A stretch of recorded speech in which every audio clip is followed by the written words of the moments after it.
Hey, everybody. Welcome to Tomorrow's Headlines Today with Robin and Brandi Cunningham with Fireside Grace Ministries. Yes, Cunningham. That's the one. Oh, yeah. Just in case you didn't know. Right.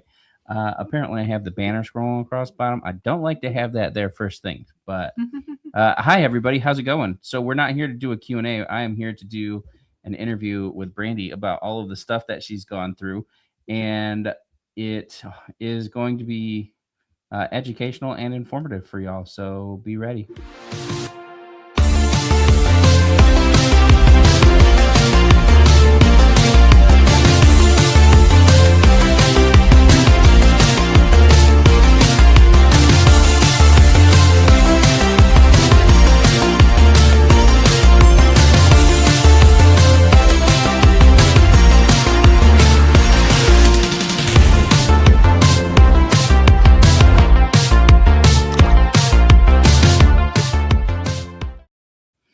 Okay, so today is there anything you want to start with, introduction or anything? Do you want to just get right to it because we have about 40 minutes that Let's we go. can record? Okay, so today I have my lovely, beautiful wife here. And we are going to talk about some of the stuff that she's gone through in the past year. It's really that we've gone through. Yeah, because it doesn't just affect her, it affects everybody. Yeah. So let's start off with what have you gone through and when did that start? Yeah. So just a little snippet as to why we're sharing this. So first of all, if anyone knows me, I hate pity. I hate it. Don't like it at all. But I have been praying and asking God, should I share my story? And I think that I've had a lot of positive feedback. And I do believe I've had confirmation that I just need to share it. And it will help people who deal with chronic illness or who are, wanting to believe God for their own testimony during this time. And then the other thing is for our partners to understand kind of what's been going on and what our home looks like, just so you can get a little tiny taste of what reality looks like for us. Now, this doesn't mean when I share any of this, it doesn't mean that I'm not doing good, because I am. It doesn't mean that I'm not in faith, because I am. Honestly, I'm doing good and doing so much better than last year. But it's just that I want to walk you through this journey with us. And there's those of you who have donated. Sorry, I actually am having a hard time breathing today because I had an episode last night. But there are those of you who have donated towards my rehab journey for cardiac rehab. And I wanted to share this for you too, so that you can see. We do have to raise either it's like $2,100 for the personal trainer that's willing to learn about the protocol that my physician has ordered, or cardiac rehab. The cardiac rehab, I think for at least 5 or 6 sessions, if we could do that first, would be safer, to make sure that I'm not going to go into a full blown on episode like last time. Last time this happened, last time I did some rehab, I did a little too much without knowing it was going to be too much. And I wound up in the hospital for 5 days and had my first seizure, and all kinds of stuff was going on. So when did that happen? So that was July. That was actually June 30th. Whatever the last day of June was. What brought that on? So, because there was like a culmination of things that led up to that, right? Yeah. Let's start back in March. Yeah. Unless you want me to start there. Yeah. Well, it started with something was going on where we didn't know what was going on. You got tested for all these things and allergies and stuff. And then what did they find out from that? Yeah. So, of course, they found out that I have alpha-gal, and that a bunch of my numbers were off. So whenever I got tested, this is actually a testimony. What's alpha-gal? Okay. This is, that's a good question. This is a testimony to God's goodness, because I'm going to take my watch off because our alarm system keeps sending me a billion messages. And I want to focus on you and not crush my watch. Not crust your watch. Not crush my watch. I should hope you're I'm not over it right now. So whenever I got tested, that was a testimony too, because there's someone on here that provided the money for me to be able to get over $1,000 of lab work done. And I'm so thankful because that changed the whole course of treatment. And it was because started getting down to the bottom of things to make it more normal for me. I did too much before this. So now I'm struggling, but you can see part of the everyday struggle, or whatever. So in March, it was March 29th, my stepsister had a get together at her house and all of the nieces and nephews were there. And then one of my nephews how to play baseball because he always wanted to learn, and he decided he was ready to learn. And so my stepbrother came to teach him. So everyone in the family kind of got out and was, pitcher or first base or whatever. And I'm very competitive. Like, if there's a game, I'm going to win. I played on 3 all men's ice hockey teams growing up. I was a figure skating, had an opportunity to work with Disney. And then I've been fun with it and feel the best. And so I wasn't pushing myself, but I would stand there and bat, or I would stand at first base and catch balls. I wasn't like running, like trying to overdo it. All I was doing was standing. Well, so I had to hit a pitch against my stepbrother because that was that was very important. Yes, because he's very competitive, and I take that as a really big challenge. I'm the type of person that I don't lose arcade games against the skee ball, the basketball, arcade games. I'm going to win. Okay. So I decided to step back, and I didn't feel good, and everyone was kind of tired at that point. So we just decided to stuff, and we left to head home. It's about an hour. I've sat for an hour. Maybe I just need the worst, but I definitely. So we got home. My assistant was there, thankfully, to help with dog rotations. And we had beagle puppies at the time. I do run the rescue, but I do also breed AKC health tested 20-year line beagles and basset that hounds. aren't related, because I know a lot of and people. Basset hounds, yeah. A lot of people will be like, "Oh, breeders probably all inbred this, that, and the other things." We are not backyard breeders. We are snobby breeders. That's backyard breeders. Yes. And then there's real breeders who test for real genetic issues and don't breed those dogs that have any sort of genetic health line, genetic issue in their line at all. Yes. And we do it for the love of the breed. I competed in scent work, and I can do all kinds of stuff with scent. Search and rescue and tracking and things like that. And so, of course, I'm in love with the hound group. We actually rescued several hounds, and we have hounds in our rescue. You guys know that.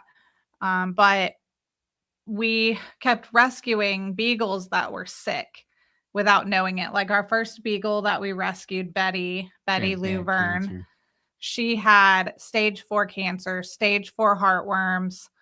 She had cancer in her brain that just after a few months of having her, she had grand mal seizures, and we had to put her down. It was just awful. We were absolutely in love with this dog. She was terrible and great all at the same time, which if you've ever owned a beagle, you understand the struggle. They're terrible, but you love But they're so great at the same time. They're very independent and very dependent at the same time. In a nutshell. Yes, I love beagles, and I love dogs that are hard to train and dogs that are stubborn because they're funny to me because they think they can get away with things, and I just know how to. So we had puppies at the time. Our dog Lexi had puppies, waiting on them to open their eyes because I was going to surprise the boys. But before Robin started recording, if your door cracked, because I just don't feel well. And if I need you, I need to be able to. And so his door cracked. I think maybe he forgot on accident. So I was on these little babies, and it kept getting worse. And so your live stream off now. I'm not okay. And so I went to the couch. Asher kept telling me, "Mommy, sit down. Stop doing stuff. Sit down." Song of our household. That's what I say. Sit down. Stop doing things. Yeah. Don't overwork yourself. So, and my heart was beating through my chest. My EKG was sit up. Like I felt like if I moved at all, I was gonna be gone. That was gonna be it.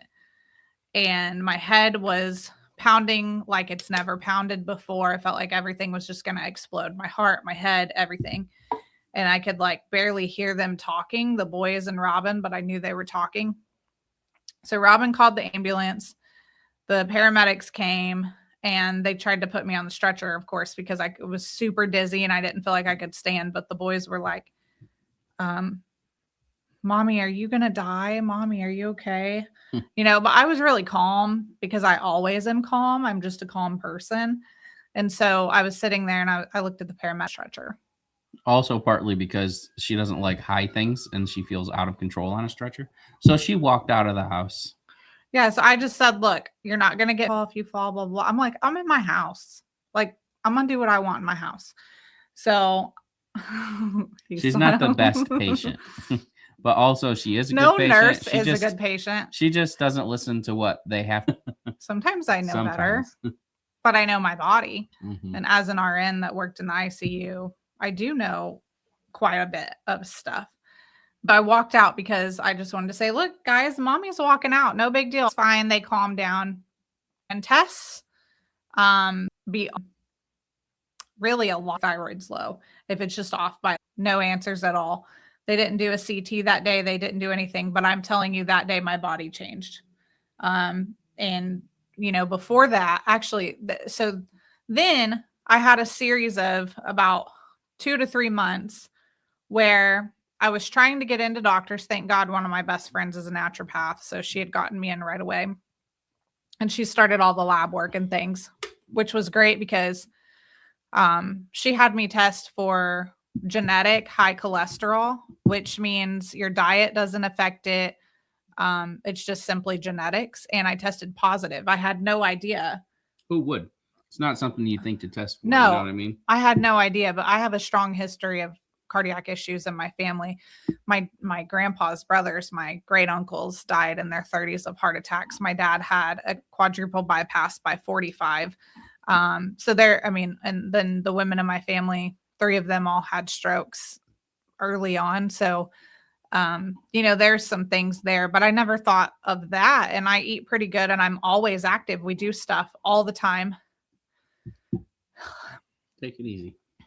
So I'm not able to sit still, and I don't like that. That's terrible. And terrible. Terrible. In the words of Charles Barkley, it's terrible. Yeah. So I waited and I tried to get in a cardiologist, and everyone was wait. And I waited. But meantime, I was miserable. My blood pressure was stroke level, and I was having to manage all of this at home. I remember we had to hire a new employee because just for me, after that day, just for me to walk from my bedroom or the boys' bedroom where we were sleeping at the time to my coffee machine in the morning, my heart rate was in the 150s. And sometimes I'll just roll over from left to right and my heart rate goes up 30 to 50 beats per minute. So literally, she'll just roll over and it goes through the roof. What was causing that? Did they ever find out? Yeah. So I finally got in with the cardiologist.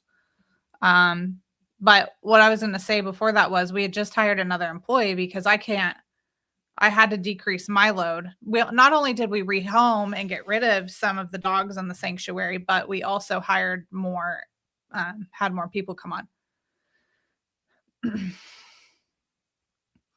And so I was out there trying to train him, and I had bent down and refreshed 2 water buckets, and that's all. Mind you, we have 20 dogs. So Is it only 20 dogs right now? It's 19. Good. I know, but we were at 30. So I told the person that I was training, I said, I'm sorry, I've got to sit down and I'm just going to have to tell you what to do, but, or explain it to you. So I sat down on the rock and I went, I just have to go in. I can't, my head hurts so bad. I can't see straight. So I went in and checked my blood pressure. And of course it was like stroke level again.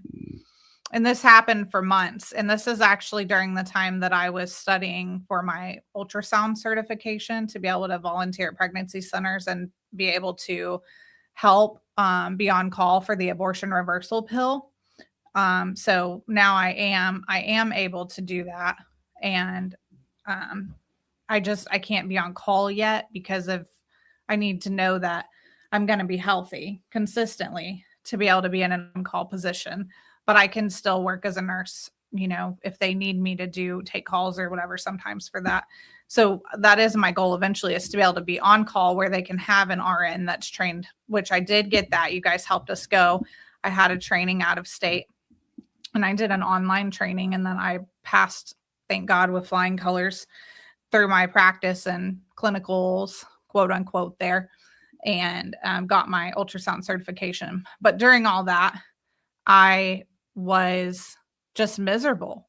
Honestly, it was just miserable. I felt like there was no hope. I mean, of course, I trusted God, but no one was helping me medical professional wise to get answers to anything. Well, then finally I got in to see the cardiologist, like Robin was saying, what was causing that.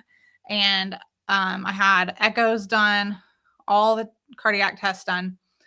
They didn't want to put me through a stress test really because I wasn't stable enough. And they would have, but I ended up having other tests. So my echo had showed a slight regurgitation starting in a valve and some stenosis starting in a valve, which those are like, and then almost to the level of heart failure percentage wise for my ejection fraction. And so that's like hard to hear in your 30s. I'm 34, was 33 at the time. And they believed that all that was caused from having Delta COVID so bad when I was, in the ICU with it in my third trimester. COVID. Yeah. Of course I had Delta because. Well, if you're going to do it, you go big or go home, right? Mm-hmm. That was the worst variant there seemed to be. Yeah. So at least I beat that. I mean, that was God for sure. Yeah, I lived through that. That was a tough one. Yes. And I never felt the same since, if I'm being honest. I've never felt like myself again after that. It took everything from me. And then, so fast forward, I see cardiologists. They're trying to figure out what's going on. I get started on a beta blocker consistently, which that didn't happen until July 1st, or that last day of June. But I'm going to the cardiologist and I start seeing another naturopath in town at the same time because we found out my gallbladder needed out, just all these crazy things at once. So my friend that's a naturopath, if you ever want to go see her, her name is Maggie Allen, and she is in Oklahoma City. So I would love, if you need information on that, I'll totally recommend Maggie. She's absolutely amazing, and she's a Christian, and she's awesome. She's also a nurse practitioner. So she's both a functional medical doctor and a nurse practitioner. So then this nurse practitioner here, I had to see to get any orders and labs done here because we need someone in Arkansas to see Arkansas doctors and get labs done here. So I asked if you guys knew, if you guys wanted to help raise money for lab testing, which, by the way, now I have insurance, praise God. But I haven't. And even that wouldn't cover most naturopathic work anyway. So someone stepped up and did cover that for me. And that's when my doctor was like, well, I think we should test for alpha-gal also. And I was like, what a stupid disease. Yeah, I was literally like, I know that this is what I told her. I said, well, I'm pretty sure that doesn't relate to me, but because you're the one over me, I'm going to submit to authority and do it because that's something that you request us to do. What is alpha-gal? So alpha-gal is a tick-borne disease. You get bit by a tick or seed ticks, or sometimes chiggers can carry it too. So I had actually gotten destroyed from my legs, like knee down, the summer before by something that bit the crap out of me when we were walking the backland. Probably chiggers. I got chiggers walking in that backland. And fire. Chiggers. And I stepped in a fire ant's nest. Yeah, you did. Yeah, I remember that. When Lisa was here. Oh, I remember that. That's terrible. It was so bad. And anyway, I tested positive. So it essentially, people say it's a meat allergy. That actually makes it sound way less worse than it is, because not only is it a mammal allergy. So anything really that walks on land with 4 legs, you can't eat. Beavers, goats, pigs, cows. Because I'm going to eat beavers. Right. Well, natural flavors are made out of beaver anal glands excretions. So. Some of them are. There's your Robin tip. Just in case you weren't aware, look it up. Mm-hmm. Not all natural it's called flavors, something but like some are. Cocina or something. It's a lot of them. So actually, online it says most natural flavors are derived from that. So I actually got those results back after I went into the hospital. So let's kind of go along that timeline and I'll tell you more about alpha-gal. So I went into the hospital because the doctors told me I'm just out of shape. You're out of shape and you need to get back into shape. And they said she just had anxiety. It's just anxiety. Oh, yeah, anxiety. You're just having anxiety, and that's causing your heart rate to stay up over 160 to 200 beats per minute for a week at a time. Yeah, it's anxiety. Never-ending anxiety. Yeah, which is really funny because I don't have anxiety in any shape or form. I help people through that, and I just don't have anxiety. But I'm telling you, I felt so bad, and my heart rate was so high that I kind of thought about believing them. Like, I kind of thought about, like, well, maybe this is that, and maybe I'm interpreting this wrong. But then I'm like, no, woman, you're discerning. Get it together. So turned out it wasn't anxiety. Right. Turned out beta blockers help a lot. Because it's POTS. What does POTS stand for? Oh, hold on. I haven't got there yet. Well, we're getting a little close on time. Okay. So this is when we get there though. So, oh no, I did. We'll just go there. So when they were testing for different things, one of the tests they ordered was a tilt table test to test for POTS, which is postural orthostatic tachycardia syndrome, which really isn't a good name because it has so much more to do with more than just when you stand up does your blood pressure go down. But yeah, so POTS is essentially a syndrome where your nervous system and your brain fail to regulate things the right way. And so in my case, I have more of a hyperPOTS case, which is a rarer form of POTS where your blood pressure can be really, really high or really, really low. I say have, but I fight it. I don't accept it. So I make that clear. But also, I really struggle to regulate body temperature. So the moment I get too hot, I go into an episode, or the moment I get cold, and I'm talking about there's no warning.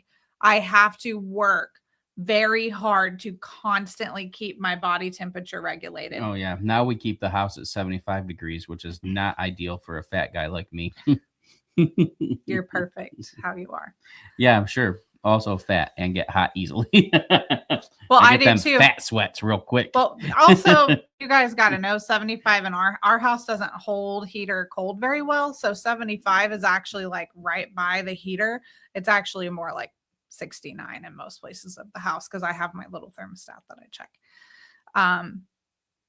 So I failed the tilt table test, which essentially they lay you down and they raise you up. And as you start to go up, if your blood pressure tanks or soars through the roof and your heart rate goes up over 30 beats per minute with just simple raising you up, then you fail the test, which means you're positive for POTS. So all that happened. My blood pressure bottomed out so bad they couldn't get it on a reading until like 4 times after they tried to take it.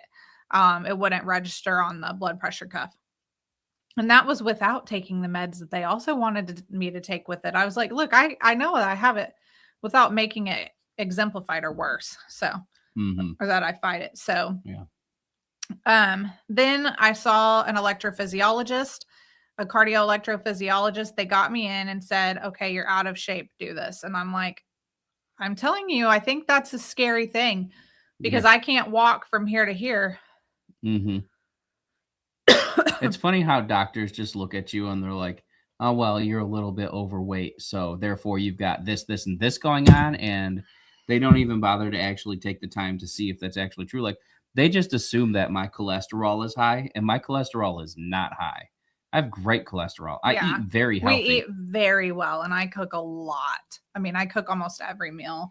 Right. Sometimes you have to fend for yourself for breakfast because I have to take my heart pill before I get up. But other than that, I cook every meal. Or you do, but mostly I do. My blood pressure is never high. My heart rate's never high. My cholesterol hasn't been high. And yet they're like, oh, you need to take a torvastatin. And I said, okay, what was my cholesterol? They're like, oh, we didn't check it. And you're just going to give me something? No. I keep him on red yeast rice, which keeps it normal, and we eat good. Right. So we cook Q10 in it. Plus, I take my fish oils for like regularly, and my vitamins and everything. Yeah. We actually want to live, and we do everything to live well that we can. And besides praying and all the things. I'm just genetically fat. My whole family's fat. There's not a single skinny person in my family. It literally is in the genes. So we're all just fat. There's not one person. You're not fat. What's funny is you only carry weight in one area. Everywhere else there's none. Anyway, unfortunately mine distributes.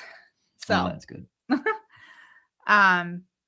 So that's what they had me do. So I told her, like, I don't feel safe doing that, but she just said this is what we would do.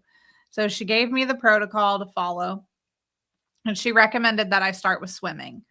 And I was like, absolutely. Like, you're telling me that I can work out. I have permission to work out. That I love that. Like, I am so excited about that. Tell me I can work. Like, that's what my dream is, to hear you can work. Because I'm a worker bee. I'm the queen worker bee. Yeah, for real. And if you're not a worker, she will make you a worker. We got stuff to do, y'all. Right. We got to reach the end of the world for Jesus. And that means we have a lot to do. Ironically, our whole goal with the church is to equip the church and go out and do stuff also. Yeah. So I got stuff to do. Anyway. Yes. We got about 15 minutes or so. Yeah, maybe a little longer. So yeah, I mean, we wrote 5 books. We wrote like 10 books in 5 years and had 2 kids. Yeah, we have we stay busy. We have books in the back burner right now that we're just not working on. Like, we just can't. Yeah, we have about 5 we can't books. Do much of anything right now, and books is definitely an extra cost. Yeah. So I went swimming, and I did everything I was supposed to. I came out of the pool very slowly. I laid on the concrete for a little bit. I took my electrolytes. I took extra salt. I did all the things that I was supposed to. And my heart rate wouldn't come down. It stayed as if I was just continuing to swim and do laps. And I went and showered. I sat in there for 30 minutes hoping that it would come down. It turns out showers are bad for people with POTS. Well, I did it cold because I knew. And so I sat there. I couldn't stand. But I sat there for about 30 minutes and I was like, okay, I'm going to go home and I'm just going to pray that I make it. I was super dizzy. This was the last time this was the last time I drove on my own for months. I just started driving again on my own, really the last couple of months, because I would just be driving and go into a full-blown episode. And even then, when I started driving, I'd gone somewhere, and then I got up and I went to get a smoothie from Tropical Smoothie Cafe, and I had an episode in line, and I had to literally leave my car where it was at and go inside. And I was like, Robin, you're going to have to come get me. Brianna came to get you. We didn't have the truck at the time. So Brianna came to get me to come to get you, didn't she? Yeah. Yeah. And anyway, so they end up admitting me then. And I had been in the hospital several times between March 29th and July 1st. I kept having these episodes. I remember I went to work at a pregnancy clinic about 2.5 hours away in Texarkana. Maybe it's a little less. Well, I think that's about right. And I got there and I had an episode literally in the waiting room of the pregnancy clinic where I'm supposed to be ministering. I'm the chaplain. I'm bringing in, what we can offer as Fireside Grace, meeting with them, prophesying, giving them their destinies, just pumping up all the employees that are helping these women and families. And I had an episode and I was on the floor almost passed out in the middle of their waiting room. The paramedic came and was there for an hour, sat with me, that he wouldn't leave because my heart rate was too high. It was like 160 to 200 or something for the entire time. And so I had so many high heart rate episodes documented. When this happens, again, I don't want anyone to feel sorry for me. I'm just explaining, but I feel like death. Like literally, I can't really see straight. Sometimes I lose part of my vision. And then my body gets weak as well. So sometimes I can't lift one side of my body all the way. Muscle twitches real bad. I'm super dizzy, and I lay on the ground because I feel like I'm going to fall, and it's very scary. Everything's spinning way worse than like a vertigo type of thing, because I've had that too in the past. Take your worst migraine plus high heart rate and multiply it by 20, and that's like what it feels like. It feels like hell. It does. And then I get real severe chest pain. It goes down my arm. And there's so many people that experience this, unfortunately. Part of it's not the physician's fault, because since COVID, there's been so many new, and this was present before COVID, and has been diagnosed in many patients. It's a type of dysautonomia where your body can't regulate temperature, breathing rate, heart rate, blood pressure, all those things. And so you have to try to retrain your system to learn how to regulate its most basic functions that you should be able to trust your body to do. Mine happens to be broken. And so I've been retraining it, but they really don't have a lot of research on it. And the doctors who do know about it definitely aren't in the state of Arkansas. Let me just make that clear. There's a specialist that I've been recommended to go see out of Dallas. And there's also he's in Houston. And then there's a specialist at the Mayo Clinic. The Mayo Clinic is really the best place to go to get it dealt with. But I can't even imagine how much money I'd have to raise to do all that. It'd be like an 11-hour drive, even at the least, plus hotels. We'd have to stay there. I think you stay there for a week and they do all the tests and all the things. We'd have to get like a house, rent a house or something for that long, Yeah. So then when I go in July, because I couldn't get my heart rate down, after about 4 hours, I waited about 4 hours of dealing with it, because mind you, I had dealt with it several times since March at that point. And I knew that if I did certain things, I could eventually get it to go away.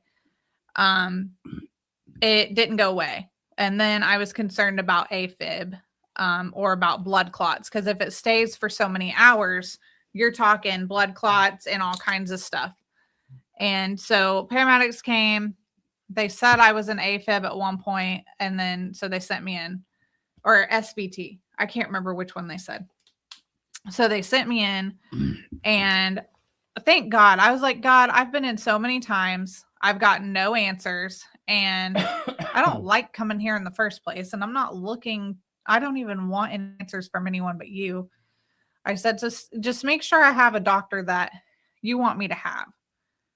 And I had a Christian ER doctor who believed the same things I did about COVID. And mind you, I didn't take the COVID vaccine. I didn't do the monoclonal antibodies, even though they kept trying to force them down my throat in the hospital. Oh, yeah.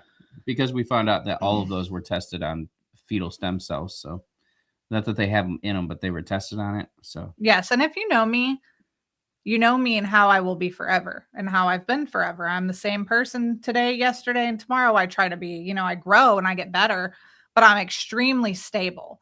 And I don't appreciate people trying to make me take something that's new.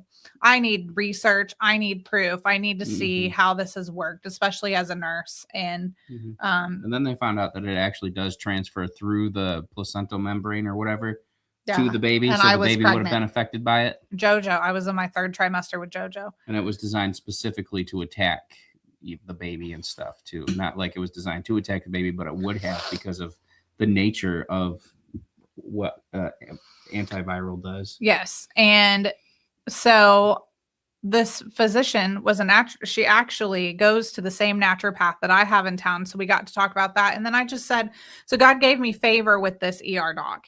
And I said, look, I've been telling people since March that my head is going to explode. I need to see if there's something wrong. And I had weakness at the time. My left side of my mouth went numb every time it happened, and left side of my face, left side of my body. And like I said, I'd get severe weakness. So I couldn't lift my arm all the way, sometimes my leg. And I said, look, can you just do a CT of my head? No big deal. Well, she did. And it came back positive for a lacunar infarct stroke. And this was the one that, wasn't too old, but it was old. So I know that this had happened probably in March is my guess, when everything went down. And there were other things there too that they found, like Chiari malformation and all the stuff we didn't know about that I was dealing with. And then they came to discharge me, and I was like, first of all, my vitals aren't stable. And secondly, the CT wasn't negative. You guys found a stroke. It's right on the radiologist report. And they're like, no, that's not correct. You have anxiety. Literally what they said. She's like, I also have a nursing degree, and I can read a CT scan and read the reports, and here's what it says. Yes, and I also know that a lacunar infarct is not a mini stroke. This is not a small thing. This is a full-blown stroke. And so the nurse, she understood that I was a nurse too. And so I said, look, nurse to nurse, just let me show you this. So I showed her the report, and she goes, I would be so angry right now. She goes, you light a fire under every one of them. You don't let them discharge you, and you figure out what's going on, sister. And she said, I'm going to go tell the doctor and make him reread it right now that he made a huge mistake. Well, an hour later, I was admitted. And that led to, then every time I went in the scanner, I would have a seizure. I can't explain why. Probably the lights and all the things that trigger. I do have a very strong history of migraines, bad migraines. Unfortunately, I'm sure there's people watching who can relate, and I pray that you're totally healed and set free in Jesus' name. And also I learned I was extremely low on vitamin C, CoQ10. My good cholesterol was super bad. It wasn't high enough. It was too low. And CoQ10 helps with migraines. So if you're not taking CoQ10, go take some right now. Interesting. All of this happened after those devils came and were telling you had what, 6 weeks to live or 6 months or something like that? Said 60 days. 60 days. Yeah. There were demons that came in one night and said she had 60 days to live. And then we went through all of this stuff in July. Yes. So it literally looked like, which we knew was spiritual warfare because I was fighting at the Capitol at the time to help get abortion prevention laws passed. And that was extreme warfare. And then I was also getting my certification and doing my courses on abortion pill reversal. So it was extreme warfare. I knew it came straight from that. And they said, if you won't stop, because the demons came to me and said, if you won't stop because of the threats, we're just going to kill you. So enjoy your next 2 months. You have 60 days to live. She woke up and we said, bring it on. Stupid. I've kind of learned not to pray to bring it on because I can win without praying that. But I just said, I rebuke you. I'm not going to do this. So then it was a mind game because then literally 2 days after that happened, it was taking the kids out to get a snow cone because we have sugar day on Fridays. That way they're not asking me for sugar and candy and stuff all week. They can look forward to one thing of sugar on Fridays. Just like we do with letting them sleep in our bed. There's a schedule. Mondays for Asher, Wednesdays for Joseph, and then they don't have to ask us all the time. And then the rest is for you. Yeah. Otherwise, unless you get kicked out, because that happens often. JoJo kicks him out and has no shame about Not it. Brandi. Joseph wakes up and he's like, I want to sleep here. And I can't sleep next to anybody. I don't want anyone touching me when I'm sleeping. So having kids in the room that are they just sleep poking they cuddle with me. So during this time, I'm in the hospital. I had gotten admitted. I just found out I had a stroke. I just found out I was fighting Chiari malformation. I had just had this episode. And then the issue is it's not like a one-time thing. So when my heart rate goes high like that, it's repeatedly high. So I will be sleeping and wake up with it racing. I mean, just literally it was going on probably 10 to 12 times a day. and then I'm drained and I lost a ton of weight and I can't eat and I'm exhausted and I can't get up to do stuff, just because when you're literally running a marathon 10 times a day, you're exhausted. It takes everything from you. And so then I get the results from my naturopath while I'm in the hospital that I have alpha-gal. And I was like, great. Now I can't eat beef, cheese. Turns out to be a good thing for you, though, because you needed it, in a sense. Yeah. With your cholesterol. Nothing will make you quit cheese and bacon faster than a life-threatening allergy. Yeah. Cheese, bacon, beef. Well, and I mean, we had the dairy farm. We had the farm that we were using to homestead, and we still do the gardening. But we were homesteading to take care of our family and people, our church family of Fireside Grace members. Yeah. And then the goats were dying, the baby goats especially.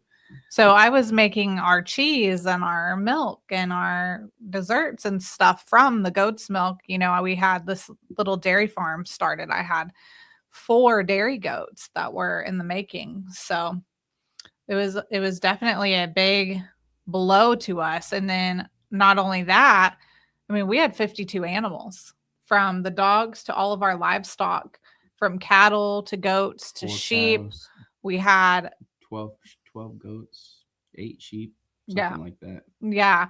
And Dogs. then all the dogs too, because unfortunately alpha-gal also is in dogs' saliva and just fluids, any type of like their mouth or eyes or anything like that. And so we had to get all the dogs out. And then I tested positive for mold. So it was like, bam, bam, 4 types of mold. So I just kept getting literally gut punched. And then I had to stop training dogs for a while. And I tried to keep them. I tried to keep training them the best I could, because that's a big part of our income and because I love it. And it just didn't work. Robin thankfully took on a couple dogs for me, and we worked together through that process, but I just couldn't do it. And you guys know I ended up being in a wheelchair, and I still have the wheelchair with me at all times, just because I never know when I'm going to have an episode. I mean, I will say it's a lot more controlled now, to where I can feel if it's going to come on and I can start to sense it. I don't believe it happens out of nowhere, but I've been able to regulate thanks to Robin. He has had to step up. We had to get more hours and another employee for the sanctuary, and he has had to step up and let me rest. And that sucked like really hard. And the worst part about it too is, like, if I get up in the middle of the night with Joseph, Asher doesn't get up in the middle of the night. He just sleeps through the night. We conditioned him good. Yeah. Joseph, he didn't have a chance to just have a normal night's sleep, though, because of the having to be fed every 2 hours. And yeah, so Joseph was on, because I was so sick in the ICU with him.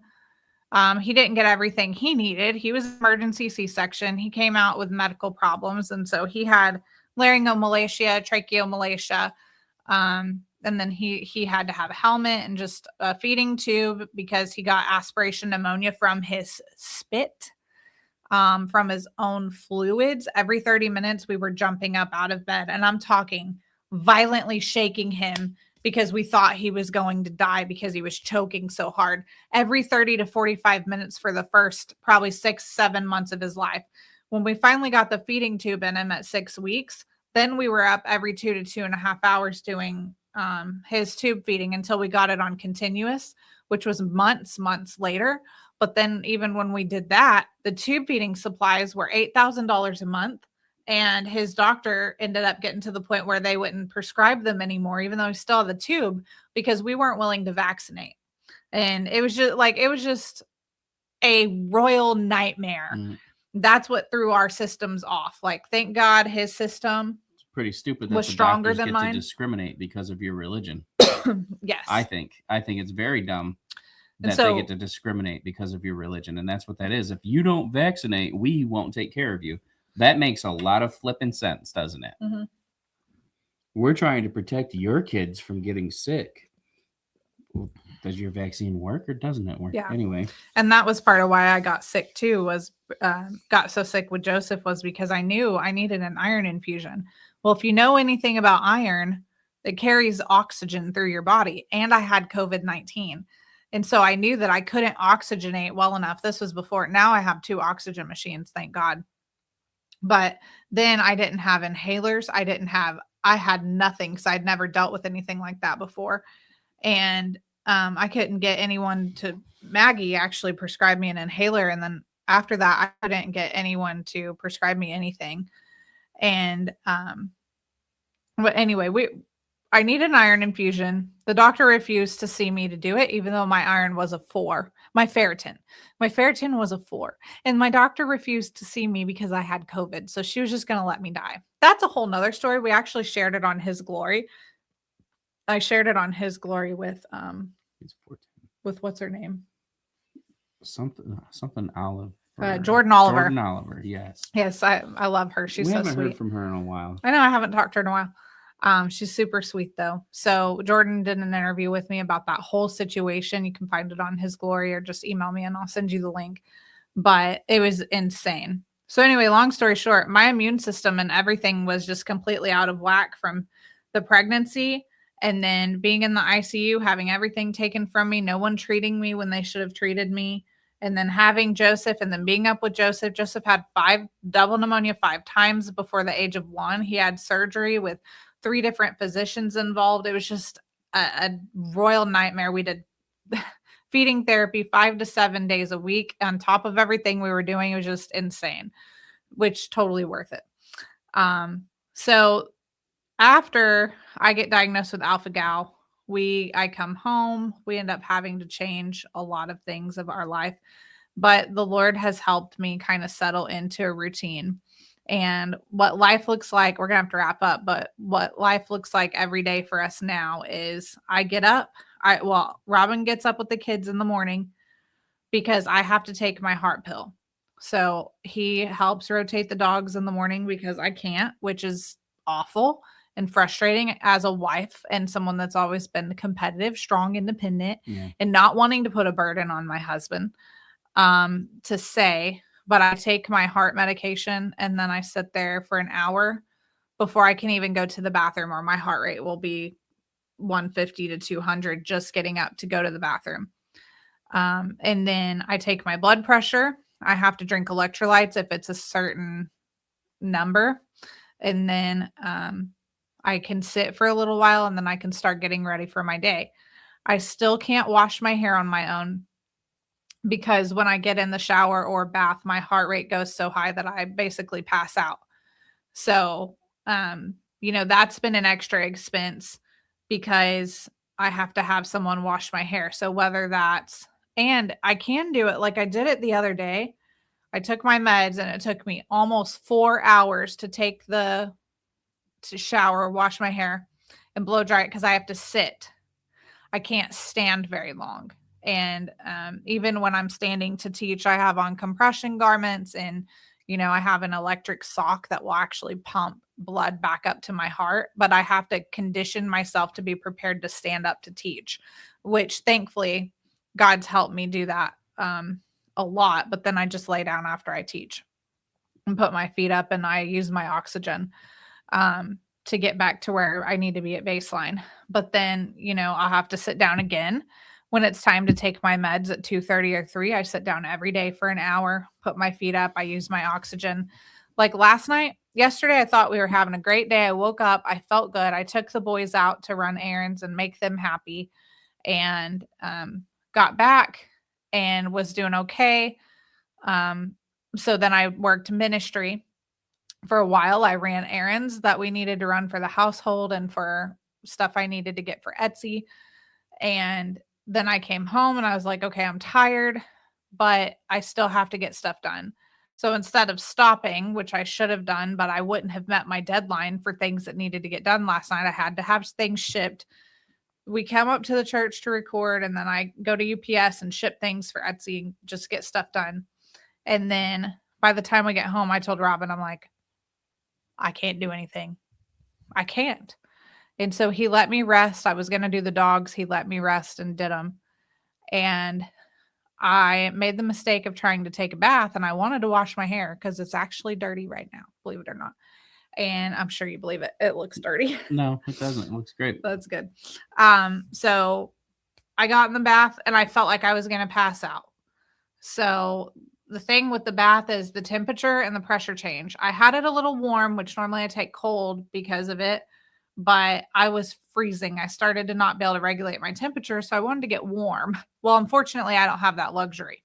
And so I couldn't do that, but I didn't realize how warm I had to the bath because I was freezing. Like I said, I struggle to regulate temperature. And then once I get cold, I can have something burning up against my skin and I can't even feel that it's there.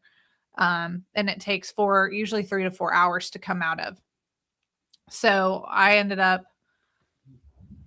was like texting a friend of mine who helps with children's ministry here at Fireside Grace. And I just said, I just feel so tired. I'm so angry. I have so much to do tonight. And I'm just so angry that I'm so tired. And I went, oh, you know what? Holy Spirit said, check your blood pressure. My blood pressure had completely tanked. So I drank more electrolytes. And then Robin was exhausted yesterday. Like it was just a hard day all Somebody around. mentioned that I looked off or depressed or something. I was just tired. Yeah, just tired. So tired. And I had just taken like a 2 or 3 hour nap before that. I got up early and prayed. Yeah, like 4 o'clock, not even that early. And then I went back to bed and then I was still just exhausted the whole day. And I was so off, driving in circles, trying to get to where I was I know. going. I let him drive and I was like, I should not have let you drive. I know. It was a little scary. So then he's putting Jojo to bed and falls asleep. And I'm out with taking care of Asher. Well, Asher ends up having to take care of me. I had to put my feet up. I was about to pass out. Asher went and got my oxygen. And I laid down and Asher fed himself and took care of me the whole time. And then when I finally got warm, I started to take the blankets off and he covered me back up and he goes, Mommy, I'll never let you get cold again. Cute kid. It was very sweet. We should probably wrap it up here. I'm wrapping it up. So then I'm laying there with my oxygen. I feel terrible. I'm trying not to pass out. Asher's taking care of me. And today has been rough because when that happens, then my heart rate's high and I can't sleep, blah, blah, blah. And then today it's like I literally walk from one room to the other and I'm completely out of breath. And so we think about, and again, it's not to make you pity because before July, August, September, I could only be up for 3 hours a day. I was in bed all the time. So you've made a lot of headway. I have made a lot of headway. And now I'm able to be up about 6-7 hours a day, if not more, as long as I time it right. And I'm working optimally and there's no extra stressors. That was supposed to be funny. It wasn't on purpose. It was on purpose. And then it's just everything is hard. And mind you, I homeschool the kids. Technically, we have 2 nonprofits and 3 for-profits. But our lives changed. You know, there's nothing we got rid of the livestock. We got rid of just because there's no way I could go birth animals and do all this. I can't stand up and down. I have to use a grabber or a kid or a dog to pick something up for me. Grabber or a kid. Yeah. To pick stuff up for me because if I bend down to pick something up and I stand up, my blood pressure goes through the roof or it completely tanks.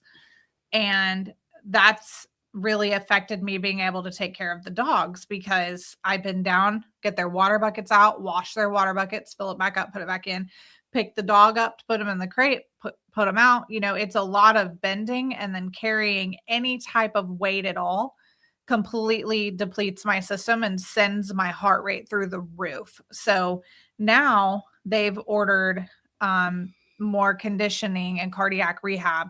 Really the last thing that I need to get back to taking care of everything and being the woman that I am is reconditioning.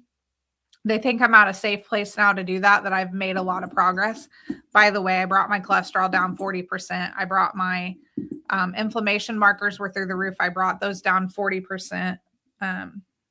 Everything, not everything, but a lot of things have very much improved.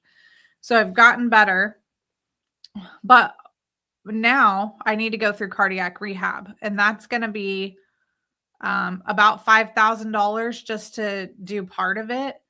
And I'm okay with that. I believe that God can show up, but with us right now, we have more money going out and less money coming in because I'm not able to train dogs. And then I've picked up counseling, which I'm so thrilled about. I've picked up health coaching. Of course, I do life coaching, and then we're doing more things in the community, which we're so thankful for. But none of that tops what I was making as a dog trainer. So, and people, you could say, "Oh, well, just shut down the sanctuary," but it's not possible. I mean, you can't just take all the dogs, shut down the sanctuary, and give them to a animal shelter or whatever. They're already full up. People aren't willing to adopt. People don't want to contribute because literally people have said, "There's humans out there that are starving, and you're trying to get money to take care of dogs and stuff." Like, yeah, because people like you aren't putting in the effort to help take care of your dogs, especially in the South, where they just let them wander. So we find them dead on the side of the road. Heartworms. Usually when we find them, they've got heartworms. They're not tagged. They have no vet records. Their teeth look terrible. They're skinny, underweight, underfed, starving to death, malnourished, some sort of and weird they're also stuff going homeless. on. They're also homeless, and we're supposed to take care of the homeless. So there's a lot I could say about that, but I'm going to keep my mouth shut. But just know the more people say that we should be taking care of people instead of animals, the more animals I take care of. And we do take care of people. And we take care of people absolutely the most that we possibly could, and then more. We're always giving. Every time I see someone is an opportunity for me to give. So we give. That's right. But anyway, so I need this, or I need to raise money for a personal trainer that's willing to learn the protocol, which I already found someone, thank God, and they're willing to do that. And they have worked with POTS clients in the past. But the safer option is to do a little bit of cardiac rehab and then switch to the trainer for financial reasons. So I need about $2,100 to cover the personal trainer for 6 months. And then, because that's what was ordered, or $5,000 to do half the program for the cardiac rehab outpatient. So that's where we're at. I just wanted you to see like a little glimpse into our life and just be vulnerable and real and let you watch us walk through this, because I think a good leader also shares what's really going on behind the scenes. And then you guys see everything that we do, not behind the scenes. And so we push through this. We don't let it stop us. We do more for the kingdom. And I've made it my goal to pray for more people to be healed than I've ever prayed for in my entire life. We've seen miracles. We see this. I saw a miracle. I didn't even mention in the story about the 3 brain bleeds I had that God instantly healed. The 3 other strokes that were, stroke that was going on. There's so much that I could share here, but I wanted you to see like what it looks like, on a bad day to go to the bathroom. Robin will have to put me in a wheelchair and then roll me to the bathroom to go to the bathroom because my heart rate's so high I can't make it out of bed. Yeah, the bathroom's only like 15 feet away, 10, 15 feet, maybe 20, but I don't think it's 20 feet. Our bedroom's huge, but I don't know. It's not like... Yeah. And then, so we've had to spend more money with employees and assistants. We've had to spend more money with lab testing and things like wheelchairs, oxygen, oxygen compressors and stuff like that. And then we had to spend more money. Sometimes I get my hair washed because I don't want to ask for help, or because we just don't have time. We just don't have time. So I have to stop and get it washed. And that, I do need to do that a lot. Like, I feel like that's reasonable to do twice a week. So that's just a little look into our lives of why, when we say, okay, we're in this financial position, but we have put things in place that are slowly growing that are going to be beneficial over time. They're just not like a get rich quick, which I'm not for get rich quick anyway. I don't really feel like that exists. Most of that's gimmicks, but we've put things in place to grow slowly over time. And I have all these high hopes, and I do believe that I'm going to be able to do everything. And I'm functioning using my energy for Fireside Grace, taking care of our church family, taking care of my kiddos and our household. And that's what all comes first. So yeah, I wanted you to see what it looked like a little bit in the day of our lives. We have more money going out than we ever have and less coming in than we ever have because of me not being able to work and the burden that I've placed on our family. So I love you guys. Thanks for listening. And I look forward to seeing you in just a little bit. We're doing soaking sessions where I'm actually today going to be speaking the scriptures of the topic, the goodness of God over you. This is a time to reset. If you struggle with autonomic disorders, if you struggle with high blood pressure, if you struggle with focusing, or you just want to grow closer to God and reconcile yourself to his word, this would be awesome for you to attend. Every Tuesday night, they're going to be live now at 5:15 Central, and we would love to see you there. Thanks for listening. All righty. We'll see you next time. Goodbye.